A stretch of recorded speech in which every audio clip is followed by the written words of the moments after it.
Assalamualaikum warahmatullahi ta'ala wabarakatuh. A'udzu billahi minasyaitonir rajim. Bismillahirrahmanirrahim. Alhamdulillahi rabbil alamin, wassalatu wassalamu ala asyrafil anbiya'i wal mursalin wa ala alihi wa sahbihi ajma'in. Allahumma rabbi shrah li sadri wa yassir li amri wahlul 'uqdatam min lisani yafqahu qawli. ولا حول ولا قوة إلا بالله العلي العظيم. اللهم انفعنا بما علمتنا وعلمنا ما ينفعنا وعلمنا ما جهلنا وذكرنا ما نسينا. InsyaAllah kita sambung balik pengajian kitab Al-Adhkar An-Nawawiyah yang dikarang oleh Imam Nawawi rahimahullahu subhanahu wa ta'ala.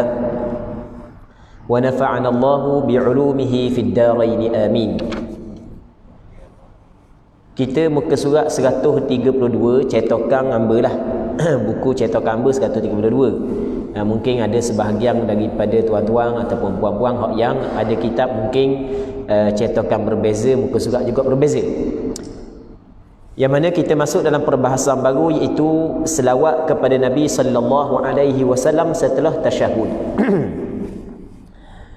Jadi katanya menurut pendapat Imam Syafi'i, membaca selawat Nabi sallallahu alaihi wasallam setelah tasyahud akhir hukumnya adalah wajib. Apabila ditinggalkan maka solatnya tidak sah. Namun bacaan selawat tidak wajib ditujukan kepada keluarga baginda sesuai dengan mazhab yang benar, tapi hukumnya sunat. Sebahagian teman rapat kami, maksudnya sebahagian ulama mazhab Imam Syafi'i, mengatakan wajib. Yang terbaik dalam bacaan selawat adalah Allahumma salli ala Muhammadin abdika wa rasulika an-nabiyil ummi wa ala ali Muhammadin wa azwajihi wa dhurriyyatihi kama sallaita ala Ibrahim wa ala ali Ibrahim wa barik ala Muhammadin an-nabiyil ummi wa ala ali Muhammadin wa azwajihi wa dhurriyyatihi كما باركت على إبراهيم وعلى آل إبراهيم في العالمين إنك حميد مجيد. Jadi katanya sekarang ni kita masuk dalam perbincangan berkenaan dengan selawat kepada Nabi sallallahu alaihi wasallam dalam solat. Jadi selepas daripada tasyahud akhir, hukum berselawat kepada Rasulullah menurut mazhab Imam Syafi'i adalah wajib. Bahkan ia termasuk dalam rukun sembahyang. Antara rukun sembahyang adalah berselawat kepada Nabi sallallahu alaihi wasallam dalam tasyahud akhir. Berbeza dengan selawat kepada keluarga Rasulullah. Maksud dia berselawat kepada keluarga Rasulullah, kan kita biasa selawat Allahumma salli ala Muhammad wa ala ali Muhammad. Kita tahu ala ali Muhammad. Ala ali Muhammad adakah wajib? Di sini ada perbezaan pandangan. Jadi ulama mazhab Imam Syafi'i berbeza pandangan pada menetapkan hukum berselawat kepada keluarga Rasulullah di dalam tasyahud akhir.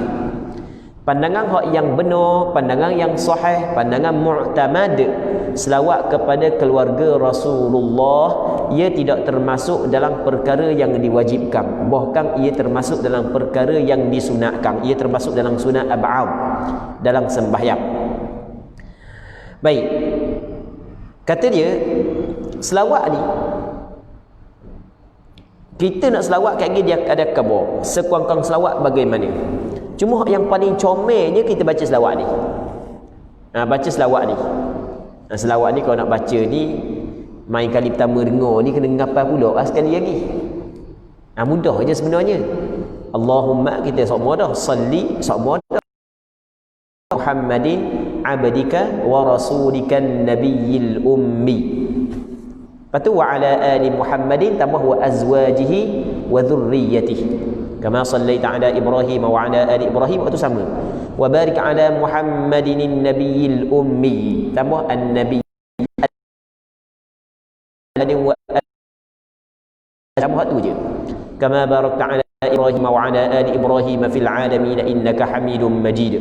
Okey, kita tengok mana benda yang kita duk baca tiap-tiap hari kita duk tahu makna ada ke? Okey, tengok makna sekali. Apa makna dia? Ya Allah, berilah kesejahteraan kepada Muhammad.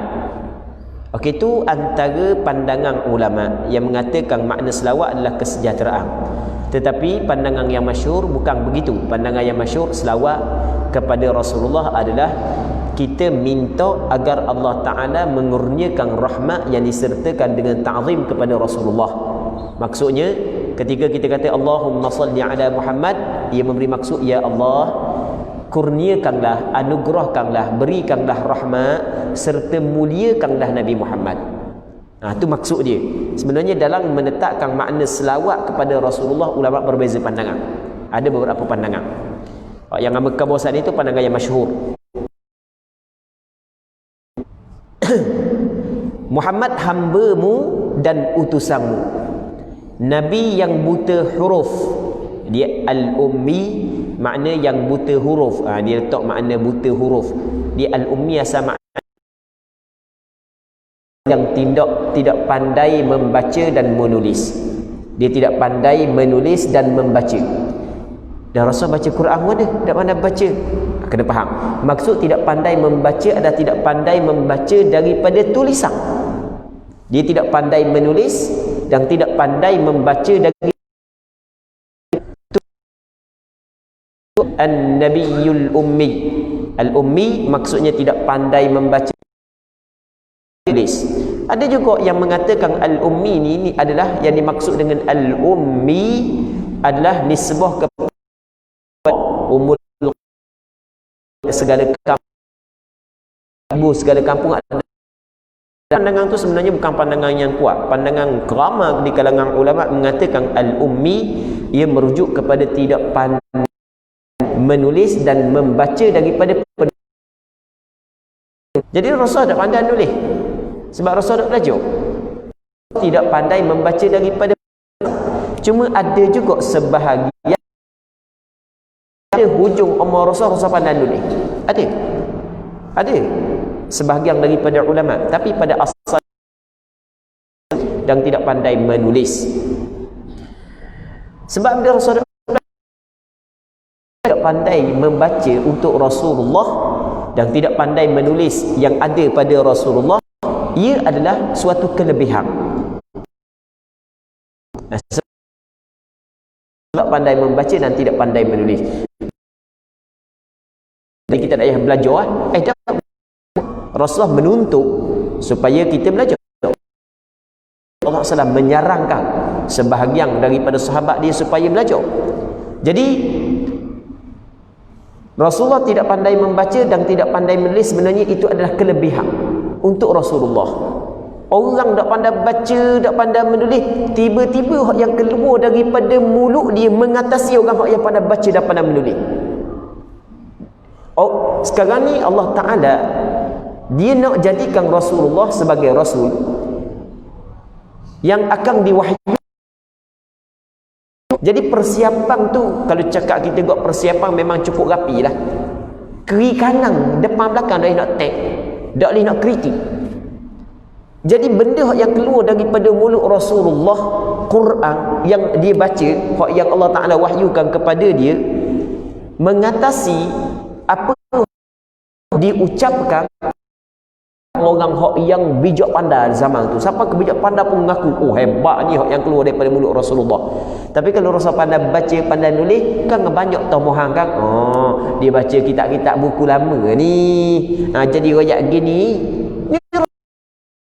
Tiba-tiba benda yang cukup ajaib, benda yang cukup pelik. Sebab itulah tak pandai baca dan tidak pandai menulis sebenarnya Rasulullah. Allah Subhanahu tetapkan begitu untuk Rasulullah sallallahu alaihi wasallam, kerana Allah Subhanahu wa taala nak turunkan wahyu kepada Rasulullah.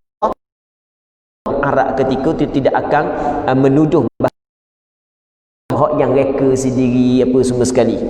Sebab dia tu bukan daripada Rasulullah sallallahu alaihi wasallam. Katanya sebagaimana engkau beri kesejahteraan kepada Nabi Ibrahim dan keluarga Ibrahim, Dan berkatilah Muhammad, Nabi yang buta huruf, dan keluarga Muhammad berserta semua isteri dan keturunan baginda, sebagaimana engkau memberkati Ibrahim dan keluarga Ibrahim di alam semesta ini. Sesungguhnya engkau maha mulia dan maha terpuji di dalam alam semesta ini. Sesungguhnya mulia lagi maha terpuji. Okey, itu secara ringkas maksud daripada selawat kepada Rasulullah. Kata Imam Nawawi lagi, kami, yakni Imam Nawawi, riwayatkan sebahagian besar tata cara bacaan selawat ini dalam Sahih Al-Bukhari dan Sahih Muslim daripada Ka'ab bin Ujrah daripada Rasulullah sallallahu alaihi wasallam. Selebihnya pada riwayat selain daripada Ka'ab akan datang penjelasannya insya-Allah dalam bab selawat atas Nabi Muhammad sallallahu alaihi wasallam. Jadi riwayat yang sahih sebahagian besar riwayat yang menceritakan tentang bacaan selawat. Nah, cuma bukan semualah, kebanyakan sahaja, itu maksud sebahagian besar. Yang wajib dibaca daripada bacaan selawat adalah Allahumma salli ala nabi sallallahu ala rasuli, ataupun sallallahu ala nabi, ataupun Allahumma salli ala Muhammad, ataupun sallallahu ala Ahmad, ataupun sallallahu alaihi. Okey, itu hak yang wajib dibaca. Maksud dia hak yang wajib dibaca, sekurang-kurang selawat kepada Rasulullah tu. Kita kata Allahumma salli ala Muhammad, boleh. Allahumma salli ala nabi, boleh. Allahumma salli ala rasulillah, boleh. Allahumma salli ala rasulih, boleh. Allahumma salli alaihi, boleh. Allahumma salli ala Ahmad pun boleh. Yang penting berselawat kepada Rasulullah. Sekurang-kurang lagu tu. Hak tadi hak paling sempurna. Hak sekurang-kurang lagu tu Allahumma salli ala Muhammad. Berarti situ je. Kenapa dah? Sayang. Sah dah. Tapi kena salah lah. Jangan berhenti situ pakai bangun lalu dah salah-salah dah. Tak jadilah. Kita nak cerita bab selawat tu. Allahumma salli ala Muhammad. Sekurang-kurang selawat banyak tu. Bukan mesti Allahumma salli ala Muhammad tukar kepada Ahmad pun tak apa. Allahumma salli ala Ahmad. Sebab kita Allahumma kita nak selawat kepada Rasulullah, atau Allahumma salli ala Rasulillah, Allahumma salli ala Nabi, boleh tak ke? Allahumma salli alaihi ke atasnya merujuk kepada Nabi Muhammad. Sebab kita kata asyhadu an la ilaha illallah wa asyhadu anna Muhammadar Rasulullah. Ada dah, aku bersaksi bahawa Muhammad itu adalah utusan Allah. Kata Allahumma salli alaihi, ya Allah selawatlah ke atasnya, kembali kepada Nabi Muhammad. Baik, tidak ada perbezaan pendapat tentang tidak diwajibkan membaca selawat kepada Nabi pada tasyahud pertama. Jadi dalam mazhab Imam Syafi'i tidak ada perbezaan pendapat. Maksudnya sepakat mengatakan tidak wajib membaca selawat kepada Nabi pada tasyahud pertama. Lepas daripada kita asyhadu an la ilaha illallah wa asyhadu anna Muhammadan abduhu wa rasuluh, dalam tasyahud yang pertama adakah mesti kita kena baca Allahumma salli ala Muhammad? Tak semesti. Maksudnya kalau kita nak baca sekalipun sembahyang sah, tapi kita telah meninggalkan perkara yang disunatkan. Sunat lepas daripada tasyahud awal kita baca selawat kepada Rasulullah, Allahumma salli ala Muhammad. Akan tetapi apakah hukumnya? Apakah hukumnya sunat? Ada dua pendapat. Yang paling benar adalah disunatkan, tetapi tidak disunatkan bagi keluarga baginda menurut pendapat yang paling benar. Tidak disunatkan kita kata wa ala ali Muhammad pada tasyahud pertama. Allahumma salli ala Muhammad, tak perlu wa ala ali Muhammad. Wa ala ali Muhammad tidak disunatkan. Cukup Allahumma salli ala Muhammad. Allahu akbar. Baik. Sementara pendapat yang lain mengatakan disunatkan bagi semuanya. Ada juga pandangan kata Allahumma salli ala Muhammad sunat, wa ala ali Muhammad pun sunat. Jadi pendek kata Allahumma salli ala Muhammad hukum sunat, wa ala ali Muhammad berlaku khilaf. Ada kata sunat, ada kata tak. Pandangan mu'tamad dah sunat. Cukup Allahumma salli ala Muhammad. Baik. Katanya disunatkan dalam mazhab kami, tidak disunatkan untuk berdoa pada tasyahud pertama. Bahkan para sahabat kami menyatakan makruh kerana tasyahud pertama didasarkan pada keringanan. Lain halnya dengan tasyahud akhir. Okey, lepas daripada tasyahud yang pertama, adakah kita dituntut berdoa? Tidak. Hukum berdoa setelah daripada tasyahud pertama adalah makruh. Sebab dia, sebab tasyahud pertama dibina di atas ringkas. Maksudnya perlu direngkaskan. Berbeza dengan tasyahud kedua. Lepas daripada tasyahud kedua ni, maksudnya tasyahud sekali dengan selawat, sunat kita berdoa. Panjang mana dipersilakan. Melainkan kalau kita imam tak boleh panjang-panjang sangat. Sebab kita kena ra'i makmum yang berada di belakang kita. Nak doa banyak mana dipersilakan. Di antara tempat yang dituntut kita berdoa adalah selepas daripada tasyahud akhir. Manakala setelah daripada tasyahud awal tidak dituntut untuk kita berdoa. Allah, nampak sikit aja yang kita belajar ni, baca gitu je. Sebenarnya banyak hukum yang kita tahu malam ni. Banyak hukum yang kita tahu pada malam ni. Muslimin, muslimat yang dirahmati oleh Allah Subhanahu wa taala. Sebelum kita masuk dalam doa setelah tasyahud akhir, Ama nak bincang satu benda ataupun nak sebut juga satu benda berkenaan dengan selawat kepada Rasulullah. Selawat kepada Rasulullah, Allahumma salli ala Muhammad, Allahumma salli ala Nabi, sallallahu ala Muhammad, sallallahu ala Rasuli. Tak ada di sini penambahan perkataan Sayyidina. Dan ada sebahagian daripada masyarakat kita ketika dia berselawat kepada Rasulullah dalam tasyahud, dia buat penambahan Sayyidina. Allahumma salli ala Sayyidina Muhammad. Bukan Sayyidina. Sayyidina tu main Sayyidina. Piti ho.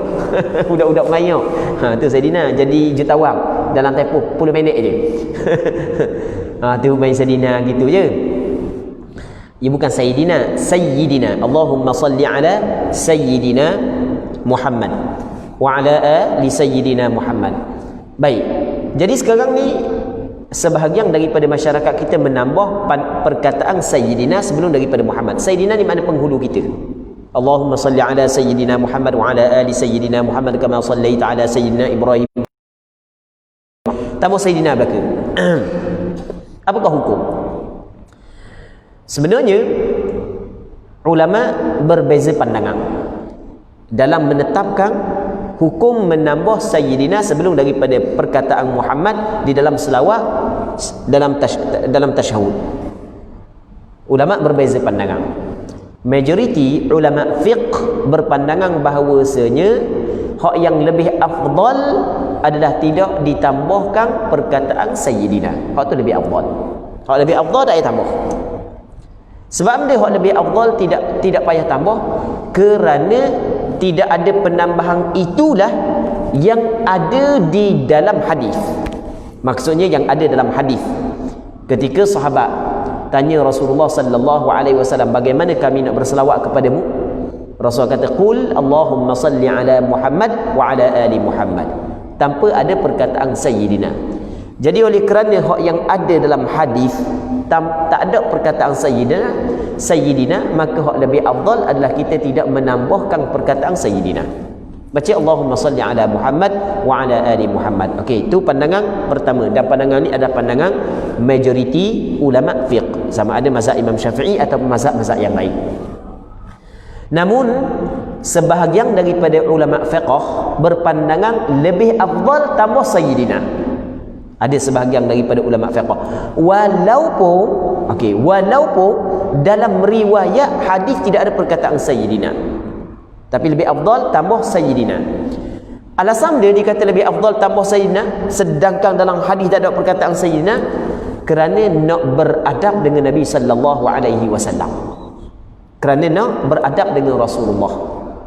Jadi nak sebut Muhammad Allah dalam Quran, Allah Ta'ala kabur mu jangan panggil Nabi Muhammad sebagaimana mu panggil sama-sama mu. Mu jangan seru sebagaimana mu seru sama-sama mu panggil nama. Sebab sahabat dia tidak panggil Rasulullah dengan nama. Dia panggil ya Rasulullah, dia tak panggil Muhammad. Kalau hak panggil Muhammad tu orang Arab Badui. Orang Arab Badui, orang ataupun malaikat Jibril, hak yang mari jumpa dengan Rasulullah, hak yang berupa seperti Arab Badui. Oleh kerana nak beradab dengan Nabi sallallahu alaihi wasallam, dia panggil ya Rasulullah, ya Nabi Allah. Maka begitu juga dalam berselawat, untuk beradab dengan Rasulullah, sebahagian ulama kata comel tambah perkataan Sayyidina. Baik. Sebahagian daripada ulama dia menggunakan alasan, dia kata lagu mana? Beradab perlu diutamakan di atas menjunjung perintah. Beradab diutamakan di atas menjunjung perintah. Apa maksud? At-ta'addub muqaddamun 'ala al-imtithal. Beradab didahulukan di atas menjunjung perintah. Okey. Satu ketika, ini alasan dia, hujah dia. Satu ketika Rasulullah keluar daripada Madinah.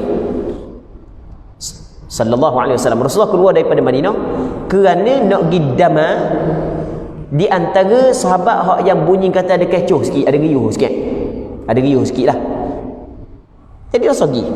Sebelum Rasul pergi sebelum asar. Rasul pergi sebelum Rasul pergi, Rasul pesan kepada Bilal bin Rabah. Kalau Rasul balik lambat, maka qamat minta Abu Bakar jadi imam. Rasul pergi.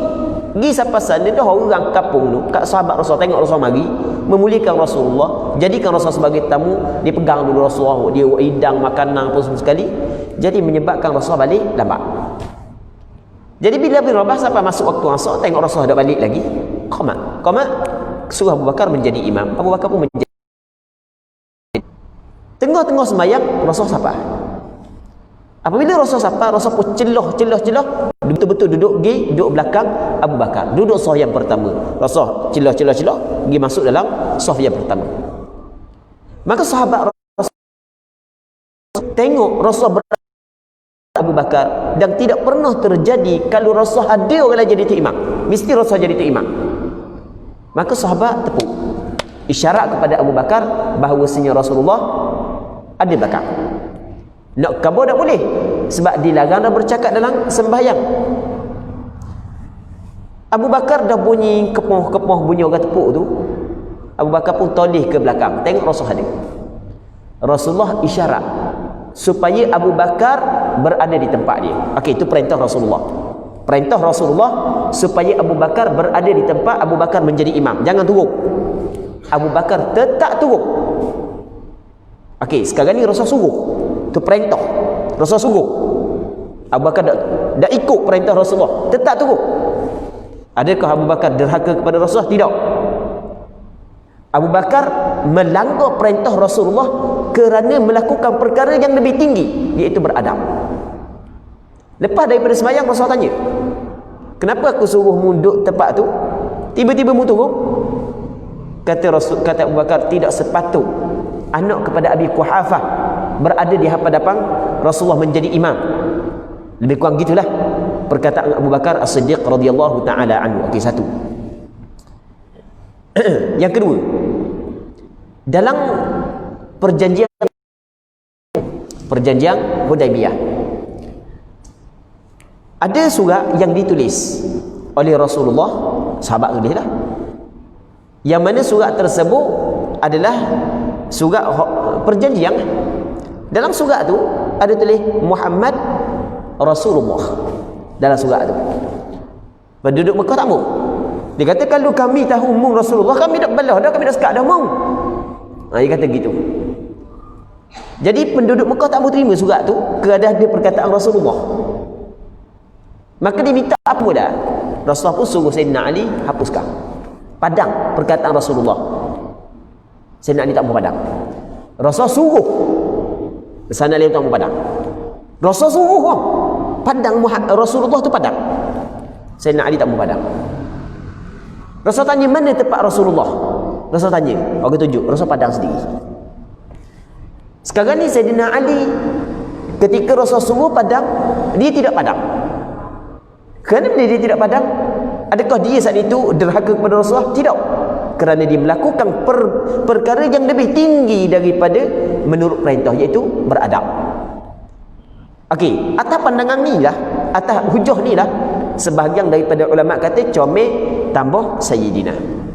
Antara ulama yang berpandangan dengan pandangan ini adalah Sultanul Ulama Izzuddin Ibn Abi Salam. Sultanul Ulama, sultan kepada para alim ulama. Allah, Syekh Izzuddin Ibn Abi Salam seorang yang cukup hebat, sehingga diberi gelaran ni Sultanul Ulama.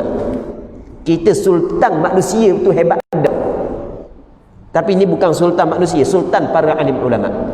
Siapa? Syekh Izzuddin Ibn Abi Salam. Begitu juga pandangan ni disokong oleh sebahagian daripada ulama mutaakhirin dalam mazhab Imam Syafi'i, antaranya Imam Qalyubi. Sebahagian daripada ulama dalam mazhab Hanafi, antaranya Imam Ibnu Abidin. Dan sebahagian daripada ulama dalam mazhab Maliki, antaranya adalah Imam An-Nafarawi. Maksudnya sebahagian daripada ulama mazhab berpandangan comel tambah Sayyidina kerana beradab dengan Rasulullah. Amba sendiri ketika baca selawat, amba tidak tambah Sayyidina.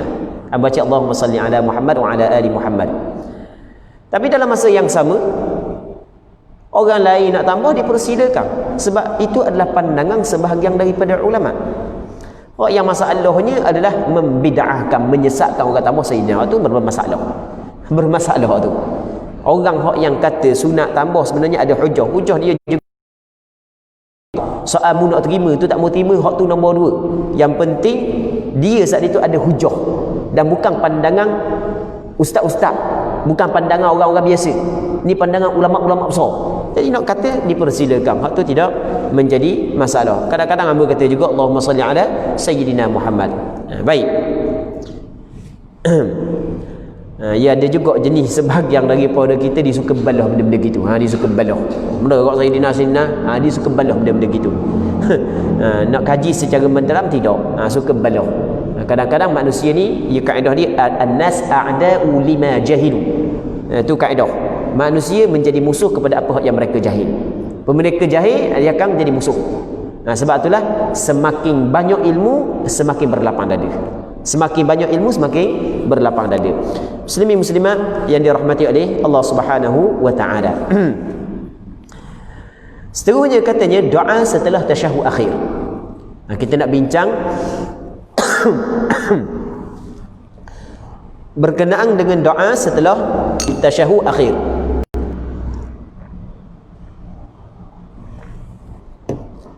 Tidak ada perbezaan pendapat bahawa doa setelah tasyahud akhir disyariatkan. Maksudnya sepakat ulama mengatakan selepas daripada tasyahud akhir sunat kita berdoa. Tu maksudnya disyariatkan ni, maksudnya dituntut oleh agama. Agama kita tuntut kita buat. Disyariatkan, dituntut kita buat. Tu makna disyariatkan. Kita biasa dengar kalau dalam kitab disyariatkan, benda makna pula disyariatkan. Disyariatkan maksudnya dituntut oleh syariat. Syariat ni maksudnya undang-undang agama. Agama kita menuntut untuk kita melakukan hal tersebut. Itu maksud disyariatkan. Tidak ada perbezaan pendapat. Maksudnya tidak ada perbezaan pendapat. Sepakat ulama bahawa doa setelah tasyahud akhir adalah disyariatkan. Kami riwayatkan dalam Sahih Al-Bukhari dan Sahih Muslim daripada Abdullah bin Mas'ud bahawa Nabi sallallahu alaihi wasallam mengajar bacaan tasyahud. Kemudian di bahagian akhir baginda sallallahu alaihi wasallam bersabda, kemudian boleh memilih doa. Dalam riwayat Al-Bukhari disebutkan memilih doa yang paling disukai, kemudian berdoa dengannya. Dalam riwayat Muslim disebutkan kemudian memilih permohonan yang disukai. Maksudnya ada beberapa riwayat. Ada riwayat kata mu pilih, mu bolehlah mu nak doa benda doa apa, ataupun mu doalah doa hak yang mu sukai, ataupun mu doalah mu pilihlah permohonan hak yang kamu sukai. Maksudnya dituntut kita berdoa, dituntut kita memohon lepas daripada kita selawat kepada Rasulullah. Perlu diketahui bahawa doa ini hukumnya sunat dan bukan wajib. So, doa selepas daripada tasyahud hukumnya sunat bukan wajib. Dan ni pandangan yang hampir berlaku kesepakatan ulama. Namun kena ingat, namun ada sebahagian daripada ulama salaf menghukum wajib doa ni, sehingga kan anak dia semayang dok baca doa ni semayang mula. Antaranya Imam Tawus, tak silap ingat, ketika anak dia dok baca doa ni, mayang dekat dengan dia kali ya, dok baca doa ni lepas fil alamin innaka hamidum majid, assalamualaikum warahmatullahi, assalamualaikum warahmatullahi, kata ayah dia dok baca doa tu. Doa tu hak kita belajar baru ni. Dok baca, ingat tak? Ingat. Dak apa dok baca? Saja. Mayang mudah. Kena mayang mudah dok setara. Baik, sebab dia menganggap bahawa doa tersebut adalah wajib. Ada juga pandangan sebagai ulama mengatakan bukan dia memandang wajib, tapi dia memandang tuntutan yang cukup kuat untuk berdoa dengan doa tersebut. Sehingga kan dia ajar anak dia didik anak dia supaya semayang mula ketika anak dia tinggal doa tersebut, agar anak dia tidak bermudah-mudah dalam meninggal perkara yang dituntut secara kuat dalam agama. Takut anak dia saat itu bermudah-mudah, dah benda sunat, nampak bermudah suruh semayang mudah. Siap jadi budak ni kalau mayang tepi ayah dia, anak dia mayang tepi ayah dia baca. Jadi budak pun bila duduk latih semua, jadi benda hak yang sentiasa dibuat dia akan ringan daripada benda hak yang jarang kita buat. Benda hak yang panjang kalau kita buat semua dia jadi ringan. Kalau benda hak yang jarang kita buat, kita panjang, jadi berat. Macam kita kata gini, contoh kita buat contohkan. Kalau orang sembahyang subuh Jumaat mari sembahyang masjid semua, tu imam baca surah As-Sajdah rakaat pertama, rakaat kedua surah Hal Ata 'alal Insan, setiap minggu dia ingatnya biasa je. Tapi kalau hak yang tak biasa sembahyang Jumaat, tiba-tiba hak biasa sembahyang seorang diri, rakaat pertama inna a'tainakal kautsar, rakaat kedua tabbat yada, tiba-tiba mari sembahyang berjemaah subuh Jumaat. Panjangnya. Jadi gitu aja dia berat. Baik. Muslimi muslimat yang dirahmati oleh Allah Subhanahu wa taala. Katanya perlu diketahui bahawa doa ini hukumnya sunat dan bukan wajib. Disunatkan juga untuk memanjangkannya. Bukan setakat doa, panjangkan bacaan doa. Kecuali apabila menjadi imam solat. Kalau jadi tu imam tak boleh panjang mana? Doa tu sunat kena baca.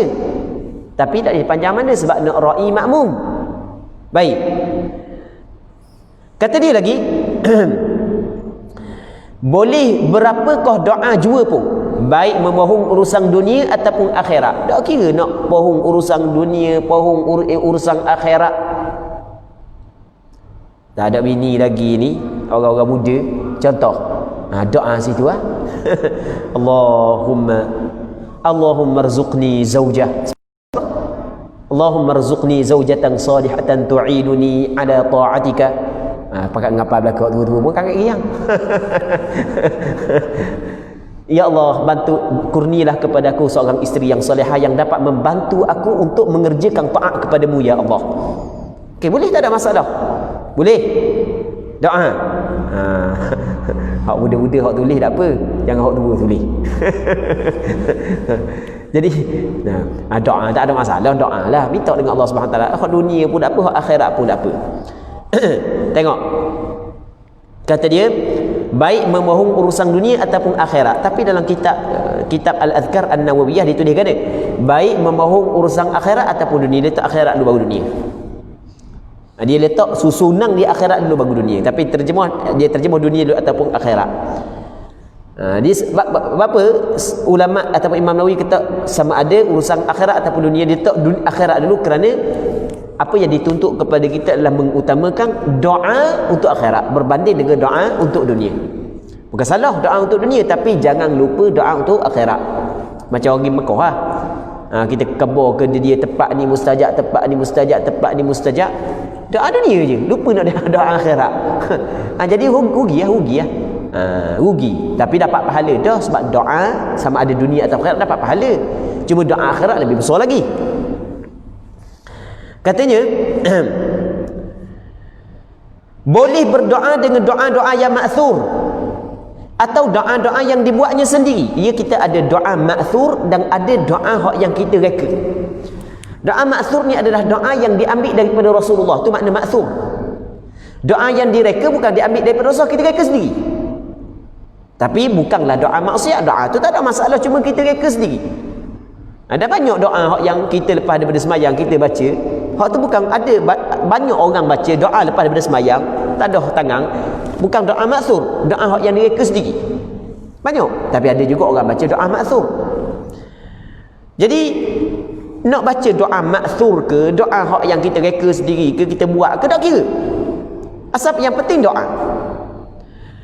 Katanya ataupun doa-doa yang, namun akan lebih baik apabila menggunakan doa-doa yang ma'thur. Tu memang tak boleh nak nafi ya. Doa-doa ma'thur tu hak yang lebih baik lagi daripada doa yang kita reka sendiri. Baik. Katanya sementara itu doa-doa yang ma'thur ada yang diperuntukkan bagi keadaan ini dan ada pula yang diperuntukkan bagi keadaan yang lain. Yang terbaik adalah doa-doa yang diperuntukkan bagi keadaan ini. Banyak sekali doa-doa yang maksud dia doa ma'thur ada hak yang diperuntukkan bagi keadaan ini. Maksud diperuntukkan bagi keadaan ini, maksudnya doa ma'thur hak yang dibaca memang khusus untuk lepas tasyahud. Dan ada doa ma'thur hak yang tidak dikhususkan lepas daripada tasyahud. Ada doa ma'thur yang Rasulullah sallallahu alaihi wasallam baca, Allahumma qsim lana min khasyatika ma tahulu bihi bainana wa baina ma'siyatik. Hak tu tidak diperuntukkan selepas daripada tasyahud. Boleh tak kita nak baca? Boleh. Selepas daripada tasyahud. Dia ada hak yang disebut khusus selepas daripada tasyahud, ada hak yang memang Rasul baca tapi bukan lepas daripada tasyahud. Kita nak baca hak tu pun tak apa, hak ni pun tak apa. Tapi hak yang comelnya hak yang ditetapkan untuk selepas daripada tasyahud, tu hak yang paling comel sekali. Baik. Banyak sekali doa-doa yang diriwayatkan dan diperuntukkan bagi keadaan ini. Di antaranya, tengok antaranya apa yang kami riwayat dalam Sahih Al-Bukhari dan Sahih Muslim daripada Abu Hurairah radhiyallahu taala anhu, dia berkata Rasulullah sallallahu alaihi wasallam bersabda. Apa kata Rasulullah? Idza faragha ahadukum min at-tashahhudil akhir falyata'awwadh billahi min arba', min 'adzabi jahannam wa min 'adzabil qabri wa min fitnatil mahya wal mamat wa min syarril masiihid dajjal. Artinya, apabila salah seorang daripada kamu setelah selesai membaca tasyahud akhir, dia bukan tasyahud akhir saja sekali berdengar selawat, sebab kalau sebut kata tasyahud akhir dia merangkumi selawat. Jadi apabila seorang daripada kamu telah selesai membaca tasyahud akhir, hendaklah memohon perlindungan kepada Allah daripada 4 perkara. Ni Rasul kata dia kena minta berlindung kepada Allah daripada 4 perkara. Falyata'awwadh, hendaklah Rasul suruh. Sebab itulah sebahagian daripada ulama salaf mengatakan wajib, sebab dia melihat kepada amar, perintah. Asal pada perintah adalah wajib, kena baca. Ulama yang kata tak wajib, kata sunat, dihukumkan sunnah muakkadah, sunnah yang kuat tuntutan dia.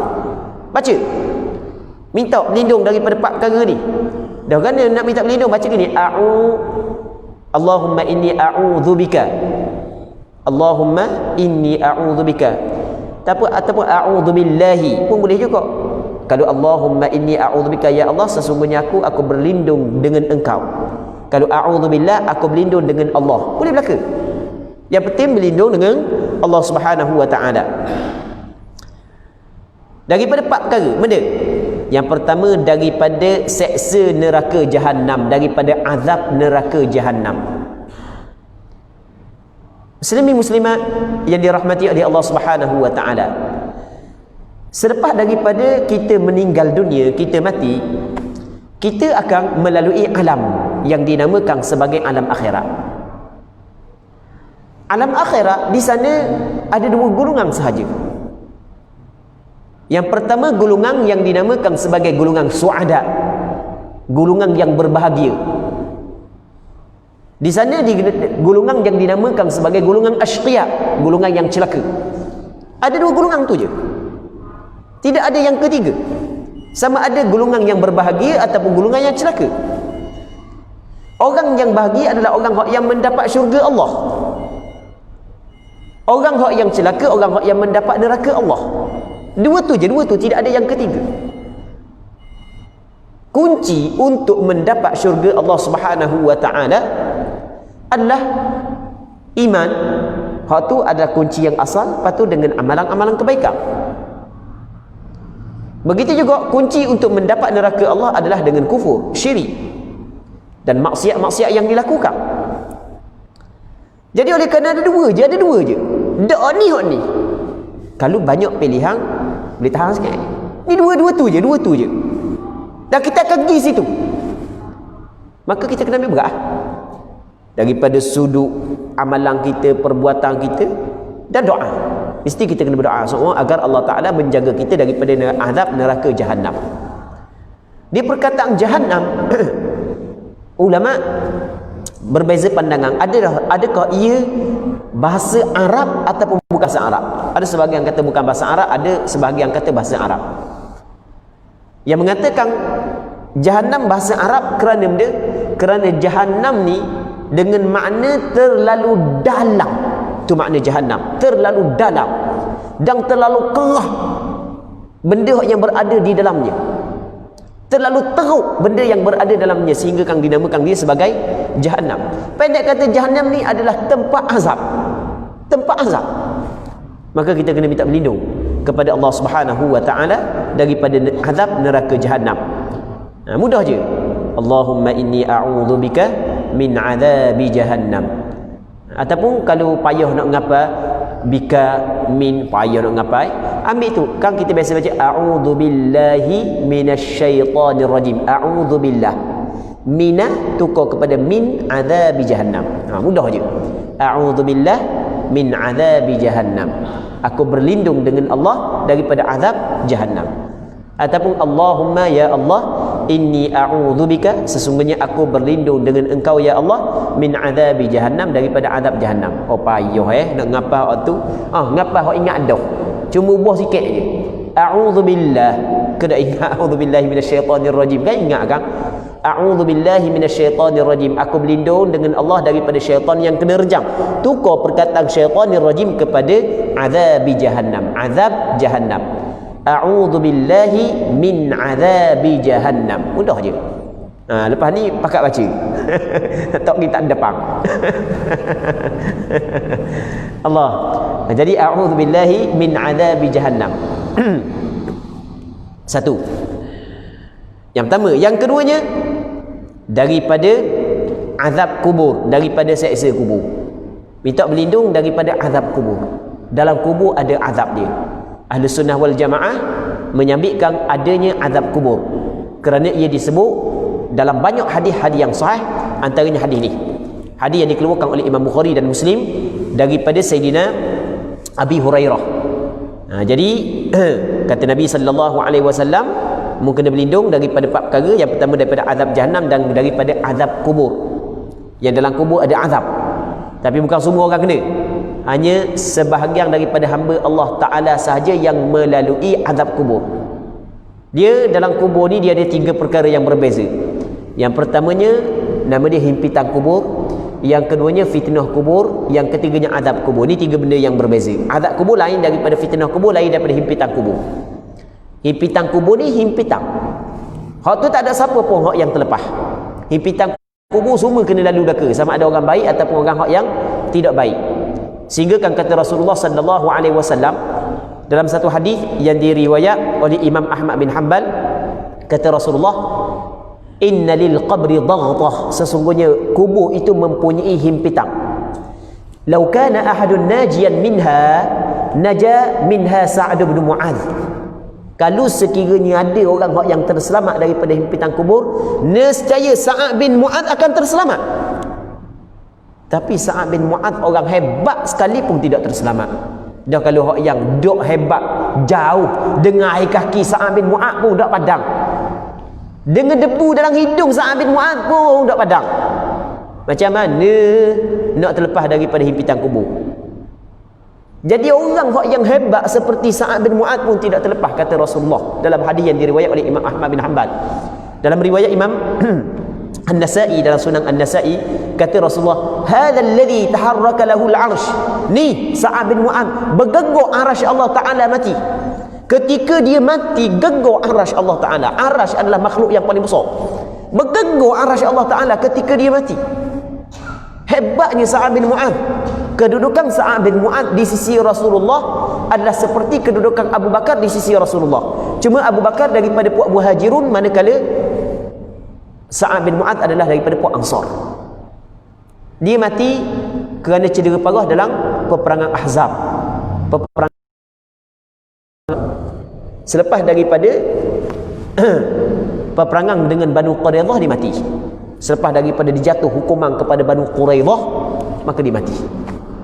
Baik, masa dia mati bergegar arasy Allah Taala. Kata Rasulullah, hadzal ladzi taharraka lahu al-'arsy wa futihat lahu abwabus sama', dan dibukakan kepadanya pintu-pintu langit.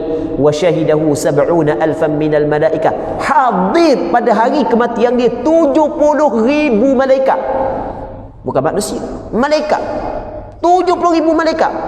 Tu pun kata Rasulullah, laqad dhamma dhammatan thumma furrija anhu, sesungguhnya dihimpit dia dalam kubur, kemudian barulah dilapangkan untuknya. Hadis yang diriwayat oleh Imam An-Nasa'i. Okey, tu himpitan kubur lain. Batu kubur semuanya lalu belaka.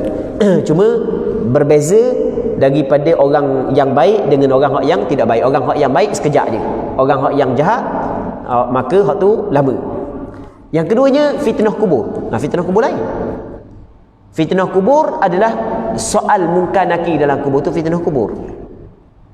Fitnah kubur adalah soalan munkar nakir dalam kubur. Man rabbuka wa man nabiyyuka. Hak tu adalah dipanggil fitnah kubur. Wa ma dinuka. Dan fitnah kubur bukan semua hak yang lalui. Ada orang hak yang terselamat. Ada orang hak yang Allah Ta'ala jaga dia daripada fitnah kubur. Dan ulama berbeza pandangan, adakah fitnah kubur soal munkar nakir dalam kubur ni umum, sama ada orang bukan Islam ataupun orang Islam, ataupun khusus untuk orang Islam sahaja, tidak orang bukan Islam, berlaku khilaf. Ada sebahagian ulama kata hanya untuk orang Islam, sebahagian orang Islam saja, tidak orang kafir. Ada sebahagian ulama sebut lagu tu. Jadi pendek kata, fitnah kubur bukan semua lalui. Ada orang yang terselamat daripada fitnah kubur, dan ada orang yang benda terselamat daripada fitnah kubur kerana dia dipelihara oleh Allah Subhanahu Wa Taala, dan ada orang yang melalui fitnah kubur. Ada samalah manusia ni. Manakala azab kubur setelah daripada tu. Kalau selamat fitnah kubur, Allah Taala jaga dia, maka alhamdulillah dia akan terselamat daripada azab kubur. Muslimin muslimat yang dirahmati oleh Allah Subhanahu Wa Taala. Dan daripada fitnah kubur, daripada seksa kubur. Jadi min azabil qabri, kan tadi min azabi jahannam, kita tambah aja a'udzu billahi min azabil qabri, tadi min azabi jahannam wa min azabil qabri. Wa ni makna dan, wa min azabil qabri, dan daripada azab kubur. Baik. Dan daripada fitnah kehidupan dan kematian, minta Allah Ta'ala lindungi kita daripada fitnah kehidupan. Dalam kehidupan ada fitnah. Ada fitnah. Bermacam-macam fitnah. Baik. Maksudnya bermacam-macam perkara yang mendorongkan kita untuk menjauh daripada Allah. Kadang-kadang kerana pangkat. Punca daripada pangkat, kita melakukan maksiat. Na'udzubillahi min dzalik. Kadang-kadang punca kerana kekayaan, kita melakukan maksiat. Na'udzubillahi min dzalik. Semoga Allah Ta'ala melindungi kita. Kerana harta, kerana tu, kerana ni, tu dipanggil fitnah kehidupan. Fitnah kehidupan yang lebih besar takut membawa kepada kufur. Bukan hanya setakat maksiat. Bukan setakat maksiat, tapi hingga kepada membawa kepada kufur. Dia punca daripada mengikut hawa nafsu, mengikut syahwat.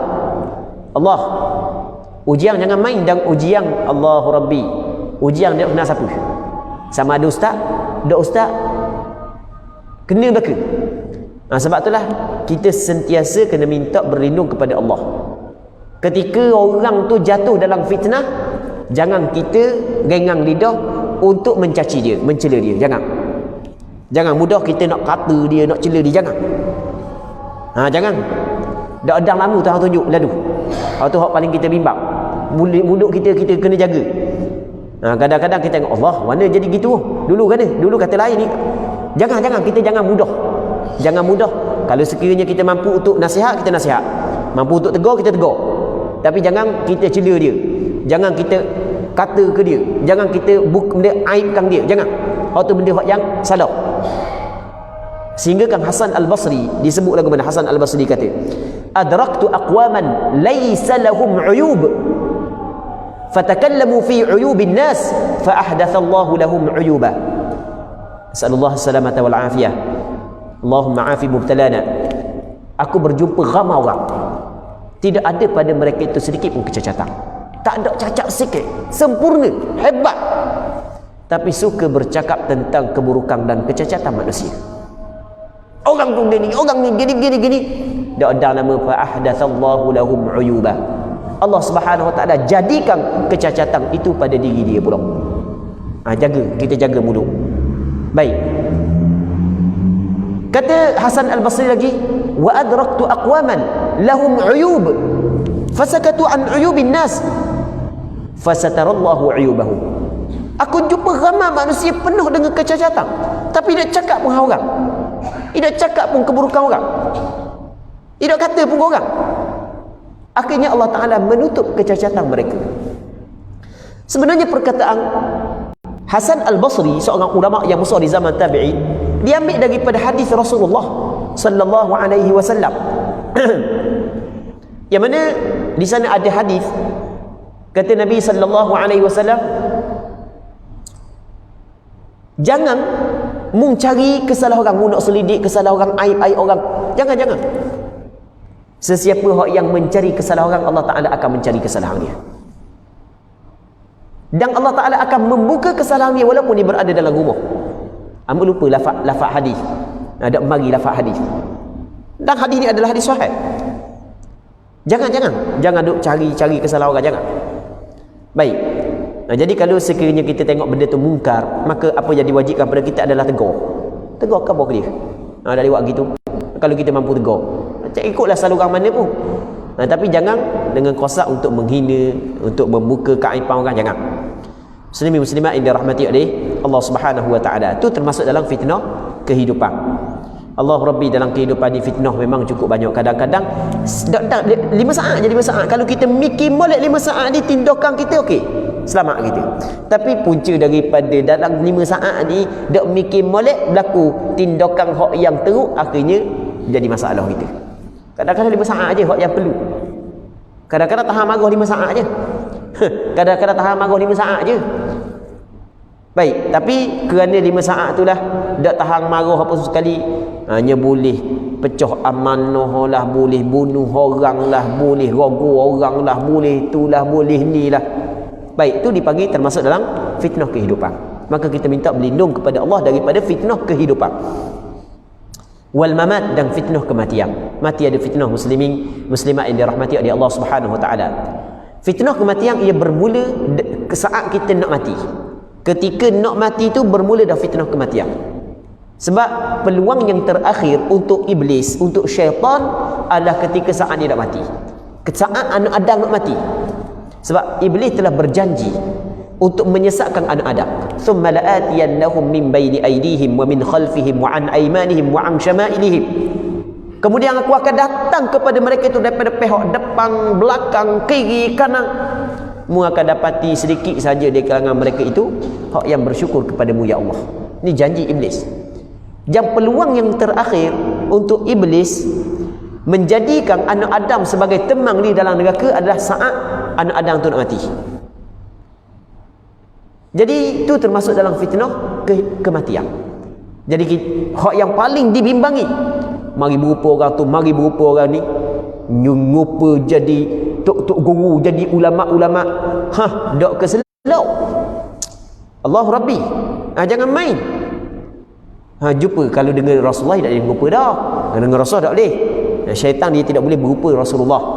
Kata Rasulullah dalam satu hadis, man ra'ani fil manami faqad ra'ani fa inna asy-syaitan la yatamathalu bi. Sesiapa yang melihat aku dalam mimpi, maka sesungguhnya dia melihat aku. Kerana syaitan tidak boleh berupa aku. Rasulullah tidak boleh. Tapi ayah kita, mak kita, tok guru tu, tok guru ni, ulama tu, ulama ni boleh belaka. Dia nak berupa siapa pun, ustaz tu, ustaz ni boleh belaka. Jadi hak tu hak yang paling bimbang. Apabila kita sentiasa berdoa, maka ada benteng, ada perisai yang Allah Ta'ala kurniakan kepada kita. Maka insya-Allah kita akan terjaga. Jadi doa. Baca doa ni. Kau payah ingat pendek je. Malam ni ngapa habis je rasanya. Belang-belang makan mi je kat gigi kalau nak makan apa ni. Belang-belang makan mi boleh ingat pendek je. Hak dah ingat lagi lah, hak ingat dah, alhamdulillah. Okey, daripada fitnah kehidupan dan fitnah kematian.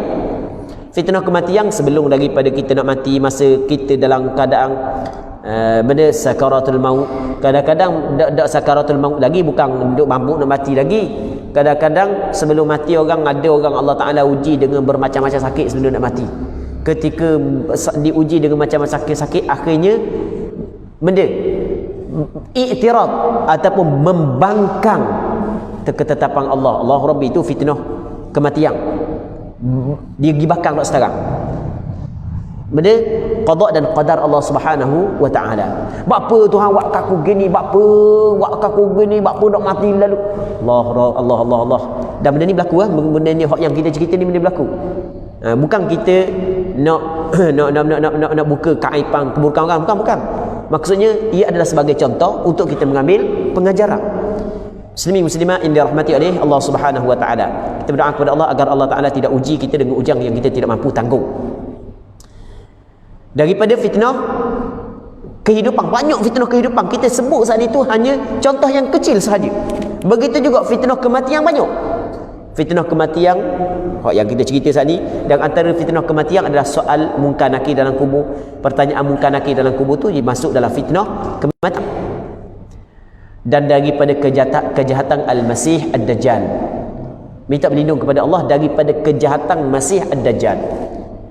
Siapa Masih Ad-Dajjal? Dajjal.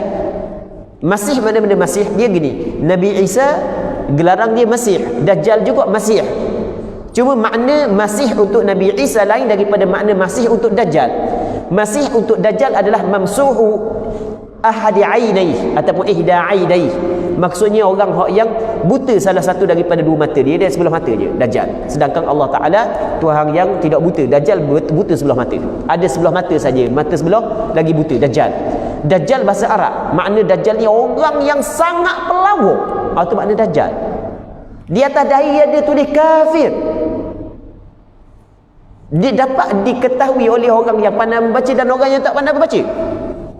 Tetapi dalam keadaan dia pelawak, buat pelawak. Lepas tu orang kenal belaka, tapi molek-molek ada ramai menjadi pengikut dia. Hanya golongan yang dipelihara oleh Allah Ta'ala saja yang tidak menjadi pengikutnya. Dalam satu hadis hadis yang dikeluarkan oleh Imam Ahmad bin Hanbal dalam kitab Musnad, hadis nombor 1531, 15831. Kata Nabi sallallahu alaihi wasallam, "Ma baina khalqi Adam ila an taquma as-sa'ah fitnatun akbaru min ad-dajjal." Kata Rasulullah, tidak ada di antara Nabi Adam diciptakan hingga berlaku kiamat satu fitnah yang lebih besar daripada fitnah Dajjal. Tak ada fitnah yang lebih besar. Fitnah Dajjal yang lebih besar. Cuba bayangkan dia mari ketika manusia hidup dalam keadaan susah, masalah ekonomi, keruntuhan ekonomi, dengan tak ada pekerjaan yang boleh dilakukan, tak ada makanan, tak ada minuman. Tiba-tiba dia membawa segunung roti. Dia membawa dengan bermacam-macam makanan dan minuman. Bukan saja-saja, tapi kena ikut dia. Dan dia kering kontang, dia panggil hujan, suruh hujan turun, hujan turun. Cuba bayangkan. Dia bunuh orang, dia perhidupkan kembali. Dan di tangan dia ada syurga dan neraka. Syurga dia adalah neraka Allah, neraka dia adalah syurga Allah Subhanahu wa taala. Disebut dalam beberapa riwayat. Allah Rabbi memang cukup teruk. Sehingga kan dalam satu hadis yang lain yang dikeluarkan oleh Imam Bukhari dan Muslim, Imam Bukhari dalam kitab sahihnya, Imam Muslim dalam kitab sahihnya, kata Nabi sallallahu alaihi wasallam, "Ma min nabiyyin illa wa qad anzara ummatahu al-a'war al-kadzdzab." Tidak ada seorang nabi pun yang diutuskan melainkan dia memberi peringatan kepada umat dia tentang seorang yang buta yang cukup pelawak ni. Tak ada seorang nabi pun melainkan dia memberi peringatan kepada umat dia. Nabi Adam, Nabi Idris, Nabi Nuh, Nabi Hud, pada jarak dia dengan Dajjal tu jauh lagi ya. Tapi memberi peringatan. Sebab benda-benda ni teruk, fitnah ni cukup teruk. Allah. Tapi yang masalahnya fitnah ni berada dalam zaman kita. Maksud zaman kita ni zaman umat Nabi Muhammad sallallahu alaihi wasallam. Mungkin sempat dengan kita dan mungkin tidak sempat. Tapi kalau tengok kepada alamat-alamat, dah sempat dengan kita. Tapi tak sempat dengan kita pun, mungkin sempat dengan anak kita, mungkin sempat dengan cucu kita, mungkin sempat dengan cicit kita. Ada anak dah, kalau tak ada anak memang dia tak sempat, anak cucu dia pun tak sempat. Dah tak ada anak. Allah. Fitnah yang cukup besar. Fitnah yang cukup besar, fitnah Dajjal. Muslimin muslimat yang dirahmati oleh Allah Subhanahu wa taala. Nah, sebab itulah kita sentiasa kena berdoa kepada Allah Subhanahu wa taala supaya Allah Taala melindungi kita daripada fitnah ad-dajjal. Diriwayatkan oleh Imam Muslim daripada banyak jalur di dalam riwayat yang lain disebutkan idza tashahhada ahadukum falyasta'idz billahi min arba' yaqul Allahumma inni a'udzu bika min 'adzabil qabri wa min 'adzabi jahannam wa min fitnatil mahya wal mamat wa min syarri fitnatil masiihid dajjal. Ya Allah, artinya apabila seorang di antara kamu telah membaca tasyahud, hendaklah memohon perlindungan kepada Allah daripada 4 perkara ini dengan mengucapkan Allahumma inni a'udzu bika min 'adzabil qabri wa min 'adzabi jahannam wa min fitnatil mahya wal mamat wa min syarri fitnatil masiihid dajjal. Ya Allah, sesungguhnya aku berlindung kepadamu daripada siksa kubur, daripada siksa neraka jahanam, daripada fitnah kehidupan dan kematian, serta daripada kejahatan fitnah al-masih ad-dajjal. Jadi kita malam ni kita kena berhenti sini dulu. InsyaAllah kita sambung balik pada minggu-minggu akan datang kalau sekiranya dipanjangkan umur kita, dan kita berdoa kepada Allah. Kita berdoa kepada Allah Subhanahu wa taala dengan kita bertawassul nama-nama Allah Subhanahu wa taala al-husna dan sifat-sifat Allah Subhanahu wa taala yang mulia dan tinggi, agar Allah Subhanahu wa taala memberi kekuatan dan taufik kepada kita agar dapat kita beramal apa yang kita belajar pada malam ni, apa yang kita baca pada malam ni. Dan semoga Allah Subhanahu wa taala memelihara kita daripada azab kubur, daripada azab jahannam, daripada fitnah kehidupan, fitnah kematian, dan daripada kejahatan fitnah ad-dajjal. Allahumma amin. Sallallahu ala sayyidina Muhammad wa ala alihi wa sahbihi ajma'in. Walhamdulillahi rabbil alamin.